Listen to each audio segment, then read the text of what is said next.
사람이 살다 보면 그 말다툼 한 번쯤은 다 하잖아요. 특별히 부부간에도 싸움을 하고 또한 친한 친구들도요. 아무리 친해도 가끔 가다가 다투기도 하거든요. 근데 참 애매모호한 게 싸움을 할 때 한쪽이 무조건 잘못을 한 게 확실하다면 본인도 알고 상대방도 알아. 그러면 어떻게 해요? 사과해요. 그러면 싸움이 금방 끝나거든요. 그 대부분의 싸움은 어떻게 되냐면은 이게 애매모호해. 상대방이 잘못했는지 내가 잘못했는지 서로 애매할 때가 있어. 이때 특징이 뭐냐면 나는 잘못한 게 없어. 얘가 잘못한 거야. 상대방도 마찬가지야. 나는 잘못한 게 없어. 얘가 잘못한 거야. 이러면 한참 가요. 이러면 싸움이 오래 가. 왜냐면 나는 잘못한 게 없다고 생각하니까. 그러니까 한 사람의 사과를 절대로 안 해요. 그러면은 어떻게 보면 냉랭한 기운이 오래 가요. 그럼 말하기도 어렵고 나중에 또 사과하려고 해도 참 힘들고 그런 경우가 굉장히 많아요. 제가 왜 이 얘기를 하냐면 오늘 본문을 보면 변화산 사건이라고 여러분 알고 있잖아요. 예수님께서 변하시고 모세와 엘리야와 대화하시고 이런 것만 아는데 이게 왜 일어났는지를 아셔야 돼요. 요 전 사건이 있었거든. 이 전 사건이 어떤 게 있었냐면 예수님하고 베드로하고 싸웠어요. 싸운 적이 있어. 그리고 요 사건이 벌어진 거예요. 그러니까 베드로와 예수님 왜 싸웠느냐면 잘 볼게요. 28절 말씀 읽어보겠습니다. 시작.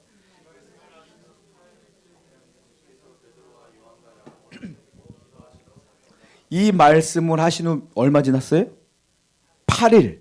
8일이 지난 거예요. 그리고 예수님께서 베드로, 야고보, 요한한테 야 산에 올라가자 해서 변화산으로 올라간 거예요. 그러니까 요 사건 전에 8일 전에 뭔 사건이 있었어. 그 사건이 무엇이냐라는 거예요. 자, 예수님께서 요 사건이 요 전에 8일쯤에 어떤 일이 있었냐면 예수님이 제자들에게 물어봤어요. 얘들아, 사람들이 나를 뭐라고 하디? 그때 제자들이 말하죠. 어떤 사람은 엘리야라고 해요. 어떤 사람은 모세라고 하는데요. 이렇게 쭉 얘기했어요. 베드로한테 물어봐요. 베드로야, 넌 날 누구라고 생각하냐? 그때 유명한 말 하잖아요.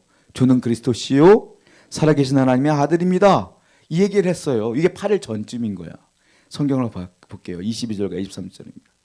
시작.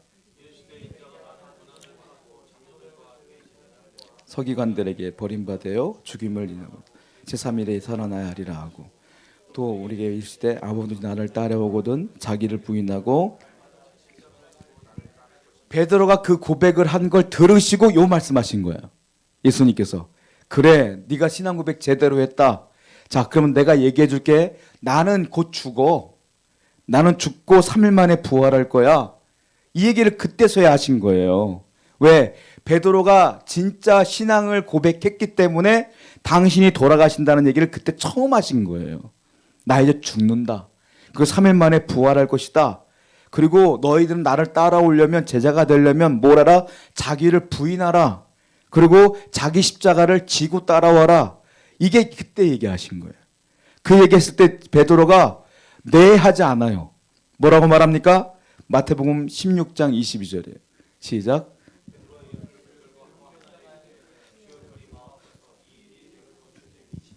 항변한다는 건 멱살 잡았다는 거예요. 예수님보다 베드로가 나이가 많거든.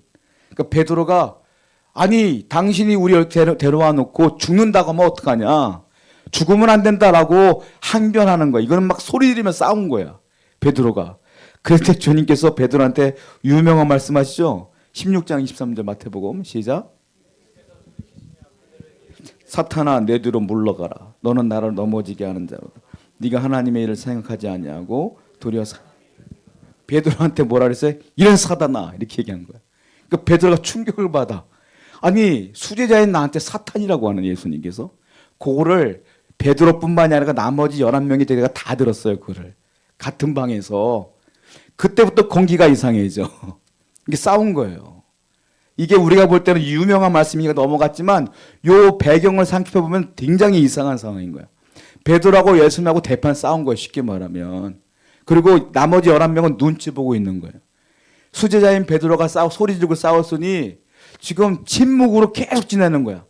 애매모호한 상황인 거야. 베드로가 사과도 안 해. 요 말 듣고 베드로는 삐졌어. 지금 상황인 거야. 그리고 며칠 지났다고요? 8일 지난 거예요. 그리고 요 사건 지나고 8일 지난 거예요. 그러니까 8일 동안 분위기가 이상한 거예요, 지금. 베드로는 사과를 안 해. 왜? 내가 잘못했다고 생각하지 않아요. 예수님이 죽으면 우리도 죽는 건데 그 죽으면 안 되잖아요. 그러니까 죽지 말라고 한 것뿐인데 예수님은 나한테 사탄이라고 했으니까 난 잘못한 게 없어. 예수님이 사과를 해야지 왜 내가 사과를 해? 이러고 8일에 간 거예요. 예수님도 속상해. 왜냐하면 예수님은 진리를 가르쳐주려고 딱 얘기했는데 이 제자들이 예수님을 못 알아주는 거야. 예수님 마음을 못 알아줘. 죽었고 살아났고 이거는 영원한 대한 얘기를 해주려고 했던 건데 천국에 대한 얘기를 해주려고 했던 건데 아무도 이해해 주지를 못해. 예수님은 외로워요. 12명은 한편, 예수님은 혼자야. 그 얼마나 외롭겠어요? 애매하게 시간이 흐르기 시작합니다. 자, 우리도 이런 경우가 있어요. 여러분들 예수님하고 나하고 주님하고 나하고 의견이 상충되는 일이 너무 많아요. 여러분들이 생각하는 것과 주님이 생각하는 것이 다를 때가 너무 많아. 그럴 때 우리 맨날 뭐예요? 맨날 싸움 걸어 하나님한테. 저한테 그럴 수 있습니까? 제가 뭘 잘못했다고요? 이게 기도입니까? 싸움입니까? 그게 기도래. 기도했대. 그거 기도 아니에요. 주님이 그러실 이유가 있겠지. 그걸 받아들이는 게 믿음이지. 하나님은 날 망하게 하지 않을 거야. 이 믿음 갖고 받아들이는 게 믿음이지. 자꾸 원망하고 싸워. 이건 기도가 아니에요. 이건 하나님한테 시비 거는 거지. 그건 좋은 게 아닙니다. 기도는요, 침묵하는 거예요. 어려울 때 받아들이면서 하나님 이유가 있겠죠 하고 참는 거예요. 근데 베드로는 못 참았어요. 11명이 되도 못 참았어요. 스스로 행동, 이게 끝나려면 스스로 행동을 해야죠. 가만히 시간이 흐르든지 아니면 사과하든지. 근데 그것도 안 하고 그냥 쭉 흘러가는 거예요. 자, 다시 한번 볼게요. 누가복음 9장 28절입니다. 시작. 이 말씀을 하신 후 자, 이게 8일쯤 흘렀고 예수님께서 안 되겠다 싶었던 거예요. 베드로, 야고보, 요한 나 따라와라 하고 산으로 올라가시는 거예요. 산으로 올라가서 8일쯤 지났을 때에 기도해라 라고 함께 기도하기를 원했던 거예요. 근데 거기서 어떤 일이 벌어졌죠? 모세와 엘리야가 나타났어. 갑자기. 예수님하고 두런두런 얘기하는 게 보여. 베드로, 야고보, 요한이 깜짝 놀란 거예요. 모세와 엘리야야.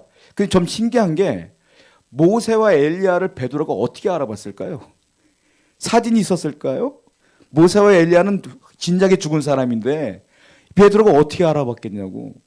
무슨 책이 있었겠어요? 모세와 엘리야 초상화 있겠어요? 뭘 어떻게 알아봤겠어요? 근데 알아봤어. 왜? 성령이 알게 하신 거죠. 하나님이 알게 하신 거예요. 베드로가 깜짝 놀란 거예요. 자, 이유가 있어요.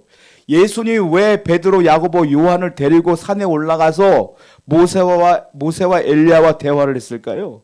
이유가 뭐겠어요? 앞에 내가 죽어야 된다. 3일 만에 부활해야 된다. 여기 이것 때문에 싸운 거 아닙니까? 그런데 그 부활한 다음에 여기 천국이 있어. 이걸 보여주려고 데려가신 거예요. 모세 살아있지 않냐? 엘리야 살아있지 않냐? 내가 죽어도 죽은 게 아니야. 너희들도 똑같아. 너희들도 나 따라 십자가 지고 살다 보면 죽겠지. 근데 죽는 게 아니야. 천국을 바라보며 살아야 돼. 이 얘기를 직접 보여주면서 하기 위하여 데리고 간 거예요. 이걸 직접 베드로와 야고보, 요한 그리고 나머지 제자들이 다 보게 된 거죠. 이제서야 마음이 풀려.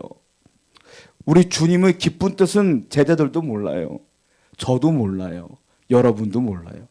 내 상황이 왜 이렇게 꼬이는지 난 모르겠어. 하나님은 아셔. 꼬이는 게 아니야. 하나님이 이끌고 있는 거예요. 그걸 믿는 게 믿음이지.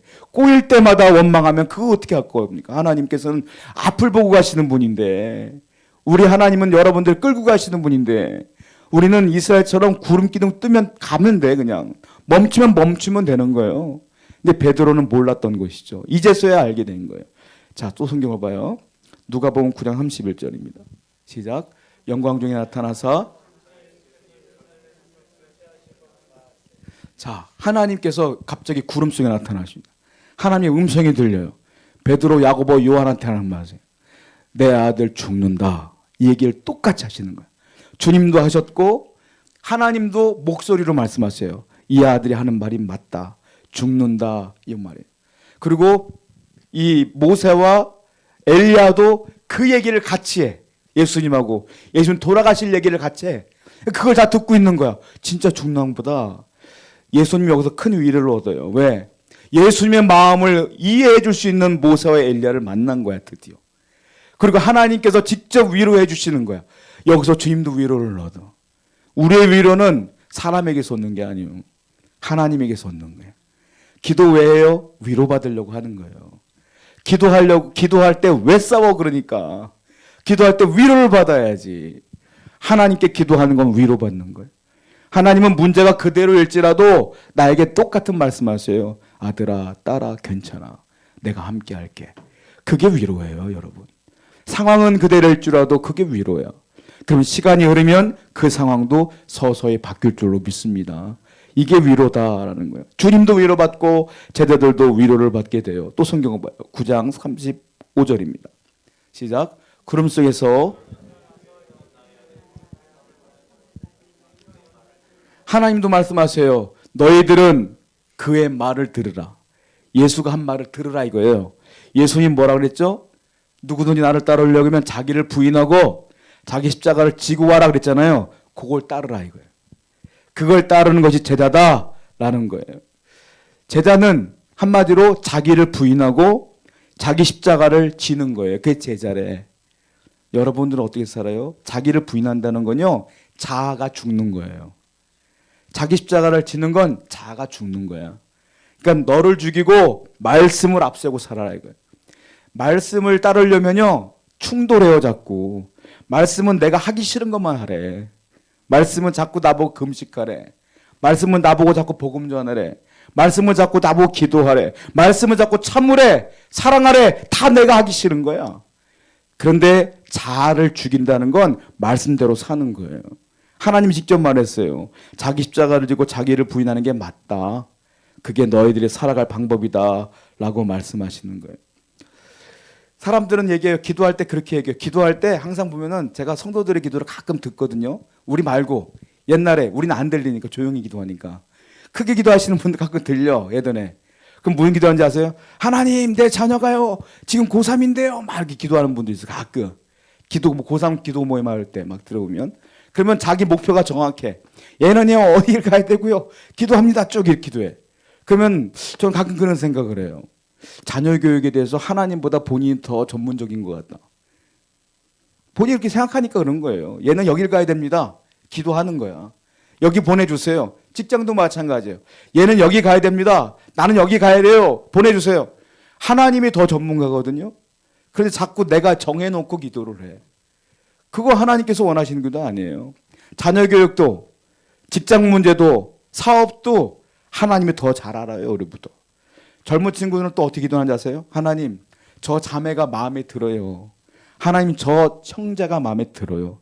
완벽합니다. 하나가 딱 없어요. 교회를 안 다니네요. 다 좋은데 교회만 안 다녀. 그 정도는 제가 전도할 수 있습니다. 그 정도 제가 충분히 할 수 있어요. 다 결론 내렸어. 마음에 들거든. 보내달라는 거야. 허락해달라는 거야. 그 하나가 다예요, 여러분. 믿느냐 안 믿느냐가 다야. 근데 그건 자기가 할 수 있다고 착각을 하고 있는 거예요. 그런 기도 하나님 원하지 않아요. 우리는 항상 주님의 말씀과 내 의견이 상충될 때 나를 죽여야 돼. 그게 자아를 죽이는 것이고 그게 십자가를 지는 거예요. 그걸 다른 말로 뭐라고 말하냐면 권리를 포기한다고 해서 권리 포기라고 그래요. 권리 포기가 뭔지 아세요? 옛날에 어린 시절 때 제가 이제 어린이들 보면은 재밌는 거를 많이 봐요. 남매나 자매나 형제가 있어. 그러면 장난감 갖고 싸운단 말이에요. 장난감 갖고 오빠나 형이 갖고 놀고 있으면 동생이 달라고 찡찡대. 그 맨날 보는 장면 아닙니까 우리가? 달라고 그래. 그러면 엄마가 뭐라고 그러면 이 오빠나 형이 야 1분만 갖고 놀아 이렇게 얘기한단 말이에요. 근데 애들이 1분이라는 시간 개념이 있습니까? 일단 갖고 놀면 1분이고 1시간이고 내 거지. 안 줘. 그럼 어떻게 돼요? 달라고 싸우는 거야. 그 엄마가 딱 나타나지. 엄마가 때리지. 때리거나 혼내거나 아니면 타일거나. 야 이거 동생한테 주면 내가 이거보다 더 비싼 거 사줄게. 엄마가 얘기할 수 있단 말이에요. 그럼 얘가 그 말 들어요? 아니지. 달라고 그러지. 그러다가 진짜 엄마가 사갖고 왔어. 사갖고 와서 네 이거 가져. 그러면 더 좋은 거니까 동생 줘버리고 진 새 거 갖는단 말이야. 이건 권리 포기가 아니에요. 자, 엄마가 직접 사갖고 왔어. 좋은 거 줬어. 그러면 안 좋은 건 동생한테 줘버렸어. 권리 포기가 아니야. 권리 포기는 뭐냐면 엄마가 아직 안 사왔어. 그래, 장난감을. 얘야, 내가 너 이거 동생한테 주면 내가 이것보다 더 좋은 거 사줄게. 이걸 믿고 주는 거야. 그게 권리 포기예요. 하나님께서 자기 십자가를 지라는 건 뭐냐면 내게 아직 손안에 들어와 있지는 않지만 하나님이 주실 걸 믿고 아멘 하고 포기하는 거예요. 자아를 죽이는 거야. 그게 권리 포기야. 그게 십자가를 지는 거라고요. 그러니까 하나님께서 그걸 원하시는 거예요. 자, 이 베드로에게 주님께서 가르치고 싶었던 건 뭐냐면 네 자아를 죽여라. 근데요, 이 변화선에서 끝난 다음에 주님이 산에서 내려왔어요. 내려와서 하신 말씀 보시면 알겠지만 우리가 그 정도 기적을 보고 오면 대단한 일 할 것 같지 않습니까? 큰일 할 것 같잖아요? 아니에요. 주님은 변화산에서 내려와서 큰일 하는 게 아니라 늘 하던 일을 똑같이 해. 병자 있으면 병 고치고 말씀 전하고 똑같이 해. 더 위대한 일을 하지 않아. 똑같이 해. 이게 우리의 삶이 돼야 된다는 거예요. 아무리 큰 은혜를 받아서 똑같은 삶을 살아야 돼. 자, 제자는 어떻게 살아야 될까요? 이것만 하고 마칠게요. 제자는 4가지를 해야 돼요. 첫 번째, 주님과 늘 동행하며 먹고 마시며 대화하는 거예요. 그걸 뭐라고 말합니까?